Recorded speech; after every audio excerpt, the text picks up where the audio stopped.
निवडणुकीपूर्वी 7 खासदार बीजेपीत, तरी आम आदमी पार्टीची एकतर्फी बाजी. पंजाबमध्ये बॅलेट पेपरवर निवडणूक होताच भाजप भुईसपाट. नेमकं घडले काय ते सविस्तर पहा. त्यापूर्वी चॅनलवर नवीन असाल तर चॅनलला सबस्क्राईब करून बेल आयकॉनवर क्लिक करा. शेतकरी आंदोलनानंतर पंजाबमध्ये अडचणीत आलेल्या भाजपला स्थानिक स्वराज्य संस्थांच्या निवडणुकीत मोठा धक्का बसलाय. शिरोमणी अकाली दलासोबतची युती तुटल्यानंतर राज्यात स्वतंत्रपणे पाय रोवण्याचा प्रयत्न करणाऱ्या भाजपला या निवडणुकीत अत्यंत मर्यादित यश मिळाले. संपूर्ण राज्यात भाजपला केवळ 52 जागांवर विजय मिळवता आला. राज्यातील स्थानिक स्वराज्य संस्थांच्या निवडणुकीत सत्ताधारी आम आदमी पक्षाने दमदार कामगिरी करत सर्वाधिक जागांवर विजय मिळवला. प्रभागांनुसार आम आदमी पक्षाला तब्बल 630 जागा मिळाल्या. काँग्रेसने 215 जागा जिंकत दुसरे स्थान मिळवले, तर शिरोमणी अकाली दलाने 175 जागांवर विजय मिळवत तिसरे स्थान पटकावले.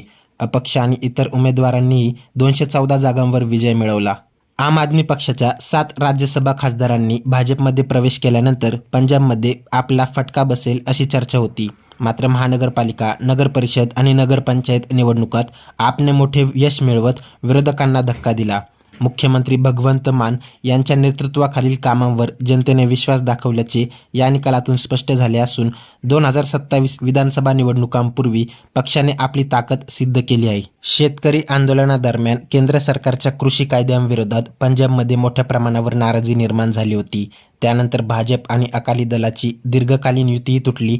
या पार्श्वभूमीवर राज्यातील ग्रामीण आणि शहरी भागात भाजपाची संघटनात्मक ताकद कमी झाल्याचे या निकालातून स्पष्ट झाल्याची चर्चा राजकीय वर्तुळात सुरू आहे.